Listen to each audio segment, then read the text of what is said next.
እንደዚህ ያልክ? ምክንያቱም አልጨበጥም ስላልሽ ነው። ያልጨበጥኩ በራሴ ምክንያት ነው። ግን ይሄን ያክል ለምን ተጣደፍሽ? ማለት ስለኔ ለማጣራት ይሄን ያክል ተጣደፊያለሽ ብዬ አልጠበቅኩም ነበር። ለራስ የምትሰጠው ግምት ከፍ ያለ ነው ልበል? ምናልባት ስለሚገባኝ ይሆን? እንደሚገባ ሌላ ሰው ቢነግረኝ አይሻል? እንደነገሩሽማ በደንብ አድርጌ አውቃለሁ። ጀስት እርግጠኛ እንድትሆኝበት ብዬ ነው። ይሁንልህ። እኔ የምልሽ ግን አባትሽ ትናንት ስናወራ አላዩንም አይደለ? እኔ እንጃ። ይኸውልሽ እኔት አምና ብቻ 3 ሪከርድ ያለብኝ ሰው ነኝ። አባትሽ ያልጣማቸው ነገር ካለ በጊዜ መተሽ ሹክ በይኝ እሺ? የኔ ወንድም እኔ እዚህ የምመጣው ልማር ነው። ኦኬ? አቤት ልትማሪ? አዎ ልማር ነው። እንደዛ ከሆነ በጣም ጥሩ። መልካም። ሰላም ውዶችዬ እንደምን አላችሁ በሰላማችሁ ይብዛ እያልን እንግዲህ ውድና የተወደደው የአፍላ ፍቅር ድራማ እንግዲህ ክፍል 108 ተለቋል ማለት ነው። እንግዲህ በጣም አዲስ ተማሪዎችም እየተቀላቀሉበትና እየተወኑበት ይገኛል ማለት ነው። እነ ፌቨን እና እነ ኢዮስያስ እንግዲህ አዲስ በዘንድሮ አመት በክፍል 11ኛ ክፍል ላይ የመጡ ተማሪዎች ናቸው ማለት ነው። እስከዛሬ ድረስ ያየናቸው ተዋናያኖች እንግዲህ እነ ቤዛ ከዛኛው ክፍል ላይ እየጠቀስኳቸው ናቸው ማለት ነው። እነ ቹቻዬ እነ ሀኒቾ እነ ብሩኬ እንዲሁም ደግሞ እነ ፊዮሪ እነ ጸጋ ናቸው ማለት ነው። በዛን ሰዓት እነ ሚኪ እነ አቡሻ እነሱ ነበሩ ማለት ነው። አሁን ግን ደግሞ እነ ኢዮስያስ እና እነ ፌቨን ደግሞ በነገራችን ላይ የትምህርት ቤቱ የዳይሬክተሩ ልጅ ነች ማለት ነው። እንደዛም በመባልም ደግሞ በጣም ብዙ ሰዎችን እንትን እያሉ የሚገኛሉ ማለት ነው። ከሷ ልጅ እራቁ በጣም ቆንጆ ነችም ደግሞ እንዳትሳሳቱ በማለትም ደግሞ እየተመካከሩበትም ይገኛሉ ማለት ነው። ኢዮስያስ ማለት እንግዲህ ከብዙ ሴቶችን በፍቅሩ ጠብ ያደረገና ከዛም በኋላ ግን እሱ ላይ አያስታውሳቸውም፣ እነሱ ግን በፍቅሩ ሲንገበገቡ የሚቆዩ ናቸው በማለት እንግዲህ ሲገልጹለት ቆይተዋል ማለት ነው። አዲስ ተማሪ ነው፣ ስለሱ ምንም የምናውቀውም ነገር የለም ማለት ነው።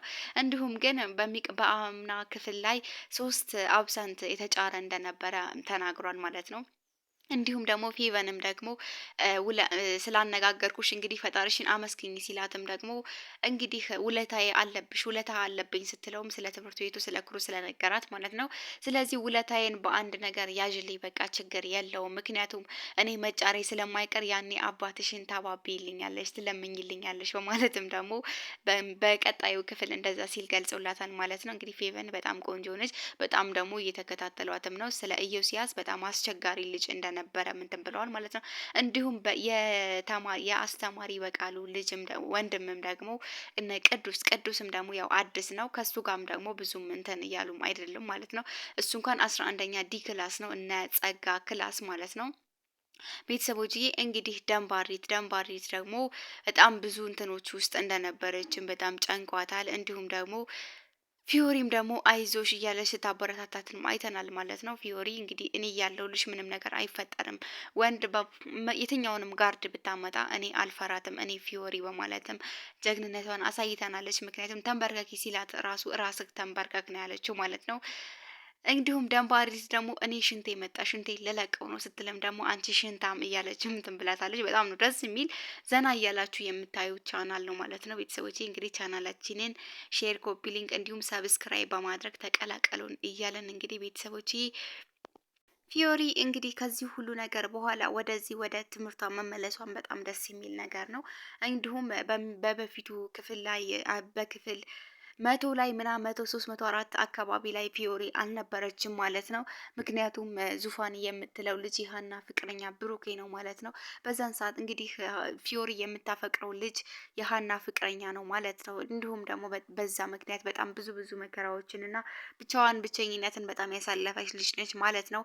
እንዲሁም እንደ ኃይለኝነቷ አይደለም፣ ፍቅር ሲይዛት ደግሞ በጣም ነው የምትሞትለት ማለት ነው። እንግዲህ ሀኒቾ ስለ ሀና በጥቂቱ ስንጠቅስላችሁ እንግዲህ ሀኒቾ ማለት ቃልና ፍቅር በሚል እንትን በጣም ብዙ ስቃይን ያሳየች ልጅ ነች ማለት ነው። ፍቅርና ቃል በማለት እንግዲህ ሀና 2 ልጆችን አፍቅራ ነበር ስትሰቃይ የነበረው። በጣም ጓደኞቿ አንዱ ምረጭ በሚሏትም አንዱ መምረጥ እስከማትችል ድረስ ነበር የምትወዳቸው ማለት ነው። የአንዱም ደግሞ ጊሊያድ የሚባል ልጅ ሲኖር ጊሊያድ ሰፈር ሲሆን በትምህርት ቤት ደግሞ ብሩኬን ታፈቅረዋለች ማለት ነው። ብሩኬ ማለት የእሷ እንግዲህ አብሮ አደጓ ነው። እህቷም ደግሞ ከእህቷ ጋር በምትኖር ሰዓት አንቸውም እናቷን በሞት አታታለች ማለት ነው። እንዲሁም ደግሞ የእህቷ ያደራ ልጅ እንደሆነችም ስትናገር ሰምተናል ማለት ነው። ከዛም በኋላም ደግሞ የብሩኬ እናት በጣም ነው የምትወዳት፣ ውሻዬ በማለት ነው የምትጠራት ማለት ነው። ከዛም በኋላም ደግሞ ያው ሀኒቾዬ እንግዲህ ጊልያድን በ10 ቀን ቻሌንጅ አንቺ እኔን እንድታፈቅሪ አደርግሻለሁ በማለትም በቻሌንጅ ነው እንትን ያላት ማለት ነው። እሷም ደግሞ ይሄን ነገር ልታደርግ አትችልም፣ መቼም አላፈቅረም፣ እኔ ጓደኛ አለኝ ብላ ስትነግረውም ችግር የለውም ብሎ ስልክ ተቀያይረው እንግዲህ በ10 ቀን ቻሌንጅ ነው እሷን የራሱ ለማድረግ የቻለው ማለት ነው ጊልያድም። ከዛም በኋላም ደግሞ ብሩኬም ደግሞ ሁለተኛ ፍቅረኛ እንዳላት ሲነግሩትም ደግሞ ሊያምን አልቻለም። ሀኒቾ እኔ ከማውቃት በላይ አታውቋትም፣ ምክንያቱም አብረው አደጌ ነች።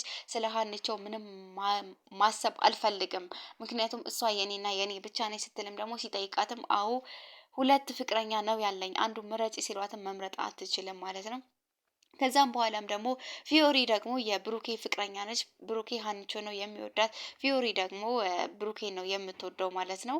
በዛን ሰዓት ግን ሀኒቾ ደግሞ በጣም ስትጎዳ ስለነበረ አንዱን መምረጥ አለብክ፣ ስለዚህ ከኔና ከፊዮሪ የትኛውን ትመርጣለህ ስትልም ደግሞ ስጠይቀውም ደግሞ እሺ እኔ አንቺን ነው የምመርጥ፣ እሺ ግን አንቺ የኔ ሳትሆኚ የጊልያድ ነሽ፣ እኔ ብቻ ነኝ የማፈቅርሽ በማለትም ሲነግራትም ደግሞ እሱን እንዳምንክ የምትፈልግ ከሆነ ከፊዮሪ ፊት እኔን እንደመረጥክ ትነግራታለክ ብላም ደግሞ ብሩኬም ደግሞ ያለምንም ማንገራገር እጇን እየሳበ ፊዮሪ ጋር ወስዶ ፊዮሪ እኔ ያንቺ ሊሆን አልችልም፣ አንቺ ታፈቅርኛለሽ፣ እኔ ደግሞ ሀኒቾን ነው የማፈቅረው፣ ለአንቺ ከእህትነት ውጭ ምንም አይነት ቦታ የለኝም ብሎ ሲላትም ደግሞ ሀኒቾም እኔን ታፈቅረኛለች፣ አንቺ ግን እኔን ብቻ ነው የምታፈቅረኝ እንጂ እኔ ለአንቺ ፍቅር የለኝም ብሎ ሲላትም ደግሞ ፊዮሪም ደግሞ በጣም በማዘን እንግዲህ እንትን ብላለች ማለት ነው። ሀኒቾን አለቅሽም፣ ዙፋኔን እንዳትገል፣ ያው እንግዲህ ብሩኬን ዙፋኔ በማለት ነው የምጠራው ማለት ነው ብላም ስትነግረውም ደግሞ ሰምተናል ማለት ነው። እኔ እንደዚህ አደረኩልሽ፣ ስለዚህ አንቺም ከጊልያድ ፊት እኔን እንደመረጥሽ ትነግረዋለሽ ብሎ ሲላትም ደግሞ እሷም ደግሞ ችግር የለውም አደርገዋለሁ ብላ ለመናገር ተገዳለች ማለት ነው። ሄዳም ግን ሀኒቾ ልትነግረው አልቻለችም። አብረው ሄደው ከዛ አብረው ይመለሳሉ ማለት ነው። ምንም አይነት ቃል ልትናገር አልቻለችም፣ ምክንያቱም ሁለቱንም መምረጥ አትችልም ማለት ነው። ቤተሰቦች ይሄንን በማሳለፍ እንግዲህ ጊልያድ ደግሞ የጭንቅላት ካንሰር በሽተኛ እንደነበረ ሰምተናል። ከዛም በኋላም ደግሞ ሂድና ታከም፣ በጓደኞቹም በቤተሰቦቹም በጣም ሀብታም ልጥጥም እንደነበረ እናውቃለን። ከዛም በኋላም ደግሞ ውጭ ሄዶ መታከም እንዳለበት ነው ሲነገር የነበረው።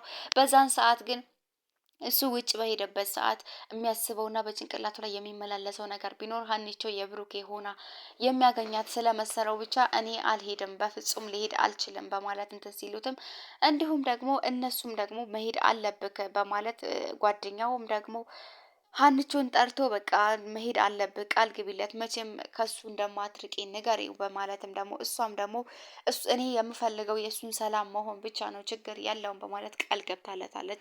ችግር የለውም፣ እኔ የሌላ ሰው ልሆን አልችልም፣ እኔ ያንተ ነኝ። ስለዚህ ታክመህ ግን ለቤተሰቦችና ለጓደኞች በጣም የምታስፈልጋቸው ቦታ አለ።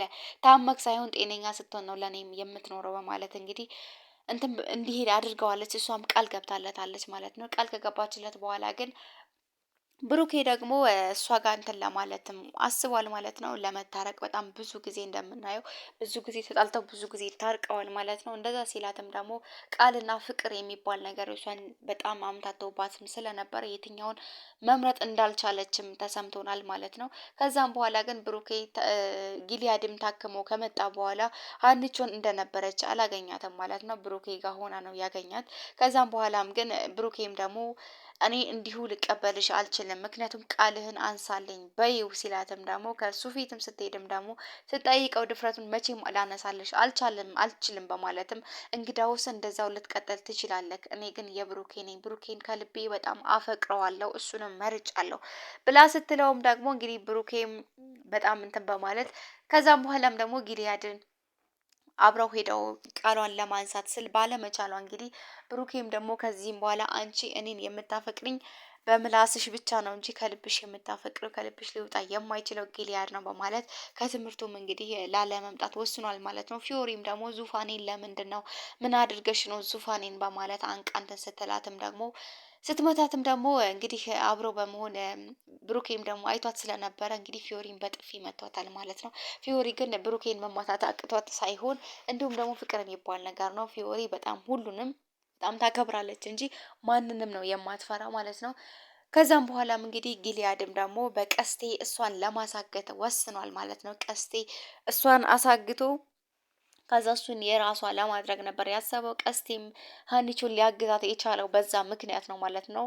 ስለዚህ ቀስቴ ደግሞ ባለማወቅ ከዛም በኋላ ግን ስለ ቹቻ ቹቻዬ የቀስቴ ጓደኛ እንደሆነች እንግዲህ ታውቃላችሁ። ስለ ቹቻ ስትነግር የእነሱ ጀማኔ ሲላት፣ አዎ እኔ የእነሱ ጀማኔ ስትልም ከዛም በኋላም ደግሞ ፎንቃዬ ጋር ልታስታርቀኝ ትችያለሽ በሚል ጥያቄም ደግሞ አደርገዋለሁ በማለት ይሄን ሲያሳልፉ እንግዲህ ትንሿ ብዬ ልጥራሽ እህቴ ትሆኛለሽ በማለት እሷም ትልቅ በማለት ተዋውቀዋል ማለት ነው። የአፍላ ፍቅር ድራማ እንግዲህ የትኛውንም አብራርተን አንጨርሰውም ማለት ነው። ቤተሰቦቼ እንግዲህ በሚቀጥለው ክፍል ደግሞ ከአቆምንበት በመቀጠል እናብራራላችኋለን። ቤተሰቦቼ እወዳችኋለሁ። ቸር ሰንብቱ። በጣም ተወዳጅ የሆነውን የአፍላ ፍቅር ድራማን እንግዲህ ተከታተሉልን። ቻው ቴንኪዩ